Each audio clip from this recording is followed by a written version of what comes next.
보되니까 국회 본회의장에서 위성락 의원 우리 간사에게 미국을 접촉하도록 지시했습니다.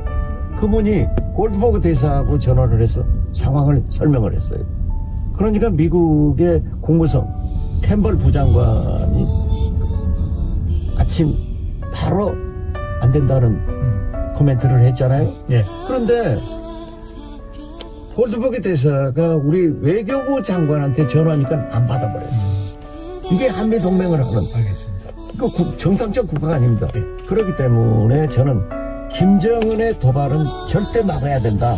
네. 그래서 김정은에게 무인기 평양 갔을 때 자제하다 그렇게 해라. 알겠습니다. 이게 가장 중요하다고 생각합니다. 오늘 말씀 여기까지 듣겠습니다. 감사합니다. 더불어민주당 박지원 의원과 함께했습니다. 고맙습니다. 네.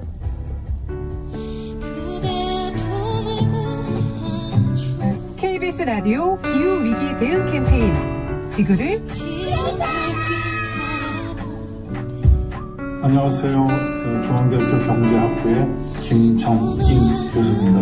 유엔에서는 앞으로 기상재난은 점점점 더 늘어날 것이다라고 하는 암울한 예측을 하고 있습니다. 한국 같은 경우에 2013년서부터 2023년까지 총 피해액이 한 16조 정도 됩니다. 4조 정도가 피해액이고 복구하는 데 들어가는 비용이 12조 정도 됩니다.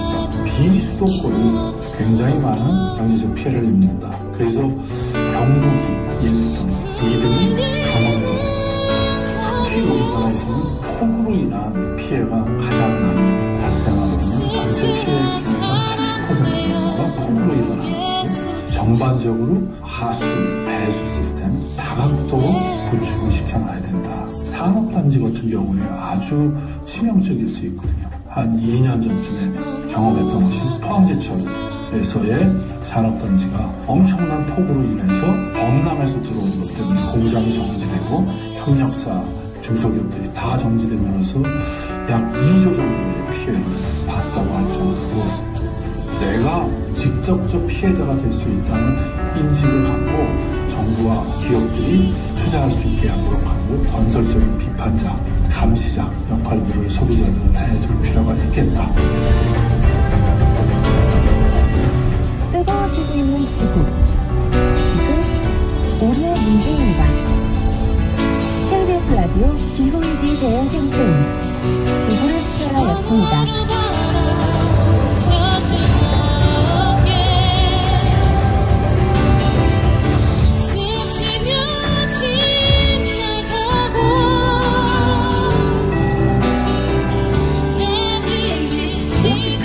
날씨. 어제보다 공기가 차가워졌습니다. 오늘 찬바람이 불면서 어제보다 기온이 낮겠고요.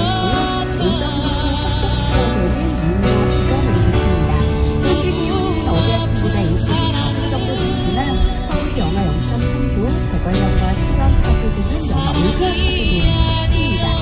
낮에는 서울 4도, 대전 5도, 광주 7도, 대구 8도, 부산 9도 등으로 어제보다 6도 정도 낮겠습니다. 지금 서쪽에서 눈구름이 들어오고 있습니다. 아침에 제주도를 시작으로 오전에 서울 경기와 충청도, 전라도, 오후에는 강원 남부내륙과 전남, 서울 대구로 대부분 오늘 저녁에 그치겠지만 전라도 서해안과 제주도는 내일까지 이어지겠습니다. 앞으로 제주도 현재 90cm, 충남내륙과 전북 경기에는 많지는 10cm입니다. 그렇게 지하고는 1cm 안쪽으로 내리겠고요. 울릉도독도에는 내일까지 주로 30cm의 폭설이 예상됩니다. 특히 오늘 낮부터 저녁 사이에 충남 내륙과 전북 동부, 제주도 산지에는 대설특보가 내려질 가능성이 있어 주의하셔야겠습니다.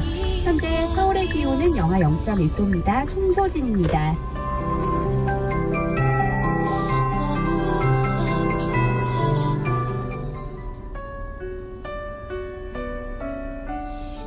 한국인의 중심 채널 KBS 1라디오가 8시를 알려드립니다.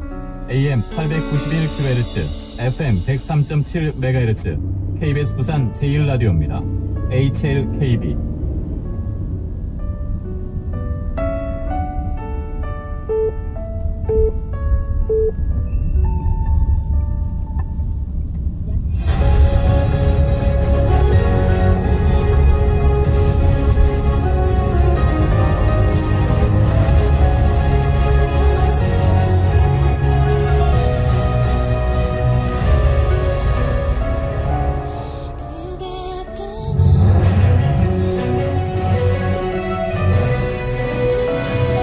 정치와입니다. 전 건국대 행정대학원장 장성호 원장 모시겠습니다. 어서 오십시오. 네, 안녕하세요. 장안대 특임교수 박창환 교수 모시겠습니다. 어서 오세요. 네, 안녕하십니까. 네, 오늘도 제가 왜라는 질문을 드리겠습니다. 우선 어제 윤석열 대통령 대국민 담화를 어떻게 보셨는지요? 장성호 교수님. 12.3 계엄 조치 이후에 지금 한 일주일 만에 등장하지 않았습니까? 그렇기 때문에 그동안에 상당히 혼란스럽고 검찰의 수사가 그리고 경찰 공수처 다방면으로 진행되고 있고 증언도 지금 쏟아지고 있지 않습니까? 그렇기 때문에 대통령 입장에서는 최초의 계엄의 취지, 의도와 목적 이것이 헌법적 테두리 안에 있었고 그리고 어떤 비상계엄은 대통령의 통치 행위다. 그리고 이거에 대해서는 정당성이 있다. 물론 여기에는 일정 부분 법적인 그런 하자는 있지만 그럼에도 불구하고 내란죄라든가 그리고 탄핵 이런 거에 해당되지 않는다. 그런 어떤 정당성을 조사했다고 봅니다. 네, 박찬호 교수. 몇 세 전에 본인이 했던 우리당의 자신의 거취를 포함한 일입하겠다 이렇게 얘기를 했었는데 그 당시에 그게 시간 끌기용이다라고 하는 예상들이 많았습니다.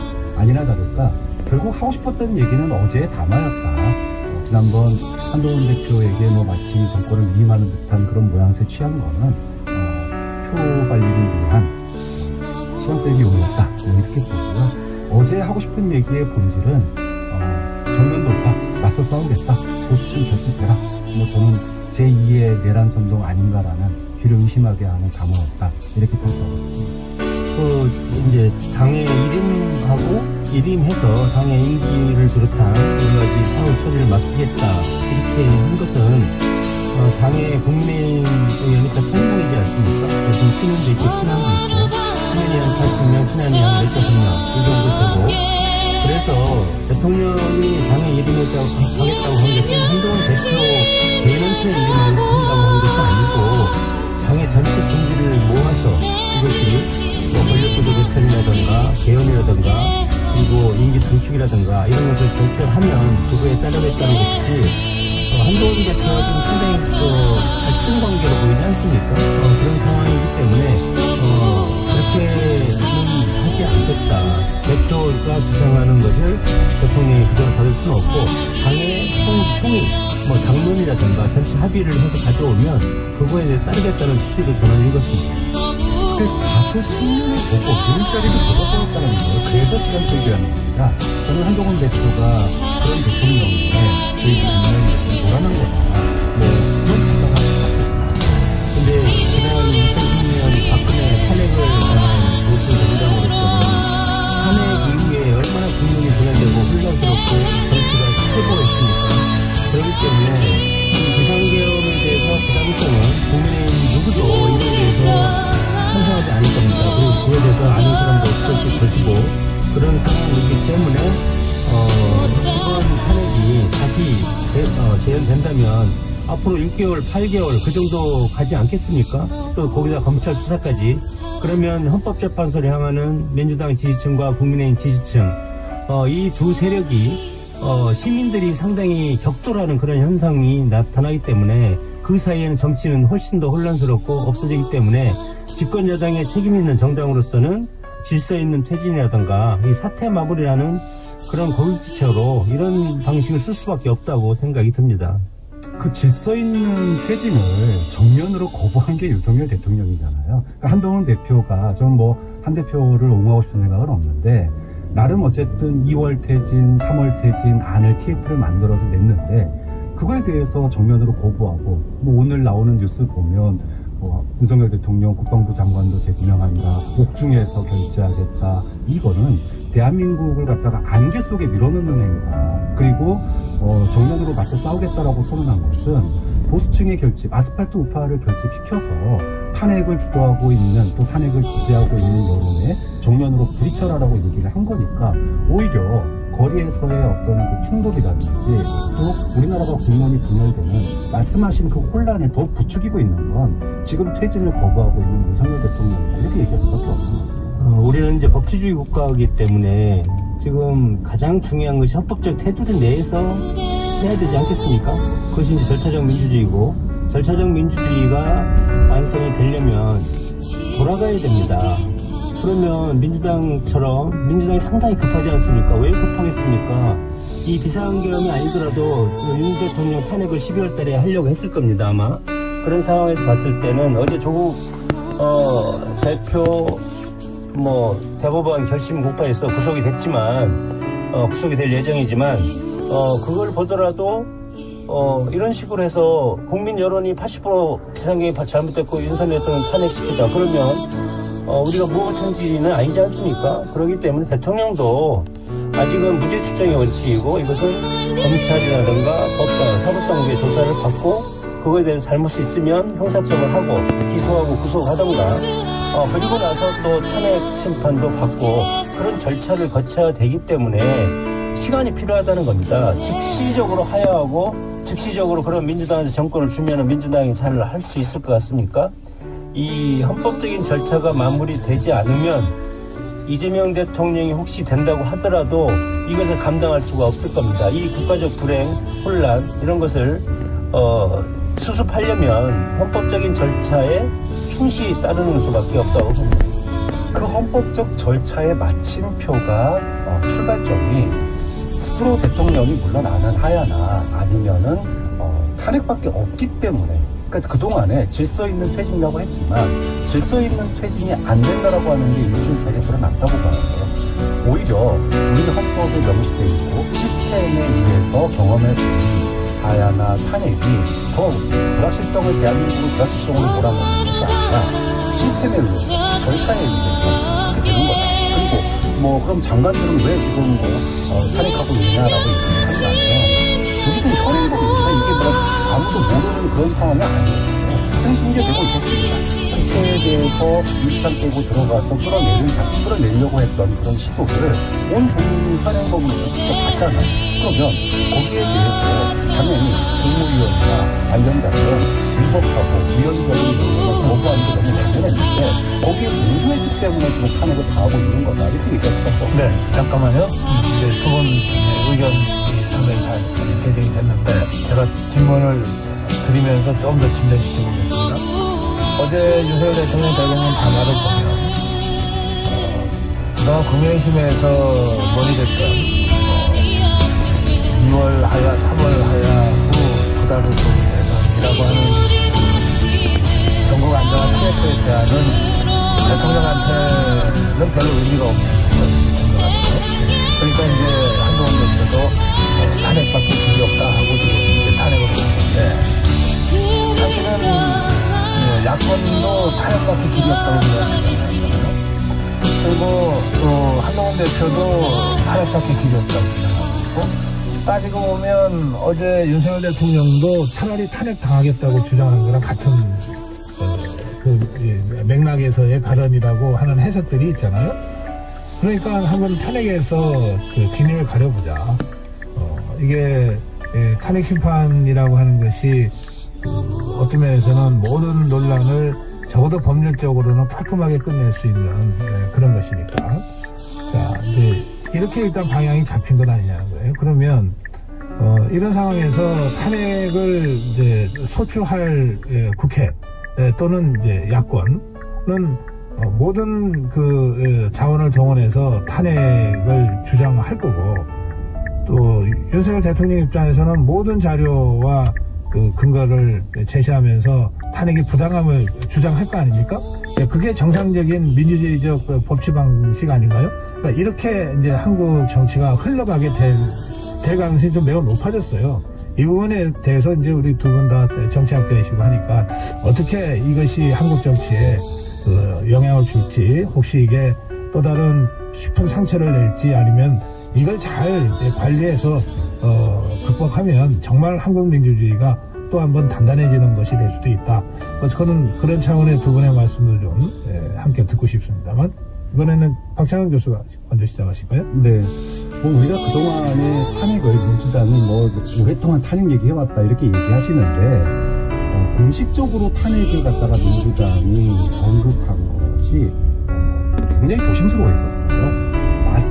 지금 국민의힘의 분들들이 얘기하는 것처럼 탄핵이라고 하는 게 불행한 일이다, 헌정사에. 그런 인식이 있어도 자칫 섣부르게 꺼냈다가 국가가 혼란에 빠지는 걸 우려한 측면이 있었습니다. 그래서 주말 집회를 여러 차례 이끌어가면서도 공식적으로 당론으로서 탄핵을 주장한 적은 단 한 번도 없었다. 그런데 탄핵을 주장하게 된 결정이 결국 요건을 갖추지 않은 이런 개헌과 이후에 국회에 대한 강제적인 시행, 이런 위헌과 시도 때문에 탄핵이 전면으로 들어가는 이렇게 보면 우리가 지금 벌써 1등하고 들어서서 대통령, 오년 단임제 대통령제가 굉장히 한계가 있고, 또 지지율이 이제 임기 중반 되면 극락하는 현상을 계속 반복하고 있고, 또 여소야대의 어려운 점들이 계속 반복되고 있는 점들도 있습니다.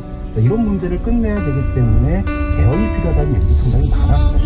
그래서 모두가 정권을 잡기 전에는 개헌해야 된다, 이렇게 얘기를 하는데 막상 정권을 잡고 나면 개헌이 이루어지지 않았겠다는 그런 측면에서 이번 국회에서는 지금에서는 어쩔 수 없다고 봅니다. 지금 개헌하자고 하는 얘기는 다른 국민들의 가장 큰 관심사, 또 대한민국 혼란의 핵심에 있는 이런 정리가 필요합니다.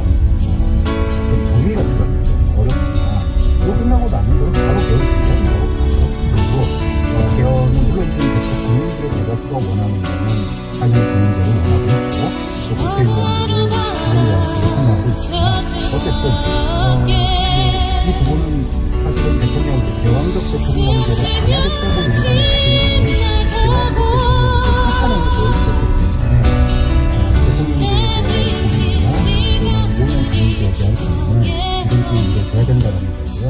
또 헌법재판소에서 고도의 정치인이라고 하는 것은 사실은 전범입니다. 전범이 국민의 민주당이 전범하는 것이고, 대통령이 가져다 쓰는 거에 대해서 저는 보수도 이거는 과연 합리적인 보수가 이런 판단을 내리는 거에 대해서 어떻게 생각하는지.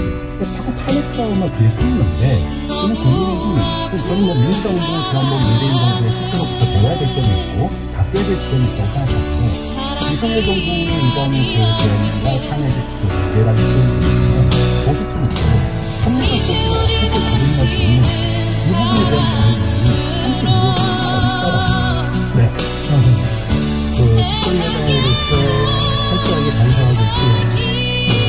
지난 박근혜 대통령 탄핵에 있어서 비판 하고 나서 생태기가 날 지경으로 집권여당은 이런 사태에 대해서 여러 가지 탄핵들도 그동안 많이 있었지 않습니까? 수많은 특검, 그리고 장관, 검사 탄핵, 판사까지 탄핵 협박, 이런 것이 있었기 때문에 그런 것이 왜 있었습니까? 원인을 따지는 것은 의미가 없을 수도 있지만 반드시 원인이 결과를 도출했다는 그런 역사적인 그런 보정과 음전과 같은 그런 것이 앞으로 밝혀질 것이고, 그렇게 봤을 때 민주당에서 지금 얘기하는 이재명 민주당이 집권하거나 대선 끝나고 다시 권력구조 개편이라든가 헌법 개정을 한다는 것은 어불성설이라고 생각이 듭니다. 지금이 역사적인 기회고 87년 헌법체제를 바꿀 수 있는 기회이기 때문에 이런 기회에 집권 여당 보수정당이 이것을 이런 국면, 이런 난국을 개헌을 통해서 돌파하자고 했을 때 그것이 순리적인 역사의 전개 아니겠습니까? 혁명을 낳으면 또 다른 혁명을 낳고 파국이 오면 또 다른 파국이 옵니다. 반드시. 지금 민주당과 이재명 대표는 이런 지금 비상계엄 사태가 여론적 지지를 얻고 있다고 해서 100% 본인들의 과실로 돌아가지 않을 가능성이 상당히 큽니다. 이것을 수혜하는 것은 새로운 역사의 담당자가 또 나타날 가능성이 상당히 크고, 그렇기 때문에 이번 기회를 한국 정치의 발전을 위한 여러 가지 법치의 헌법적 구조의 틀을 바꿀 수 있는 그런 아주 좋은 천재 이루의 기회인데, 이것이 민주당은 지금 무조건 탄핵 그리고 조기 대선 해서 정권을 잡으면 과거 문재인 정권 때 보지 않았습니까? 여러 가지 적폐청산, 그것을 3년 4년 지금까지도 진행되고 있고, 그런 상황이기 때문에 이재명의 민주당이 또다시 잡으면 그런 것이 3년 4년 동안 지속될 가능성이 훨씬 크다고 시중에 전망도 많이 하기 때문에 지금 국민의힘이 모든 것을 버리고 이것을 통해서 여러 가지 개헌이라든가 질서 있는 퇴진 이렇게 하는 것은 국민적 갈등, 집권당의 책임을 방기하는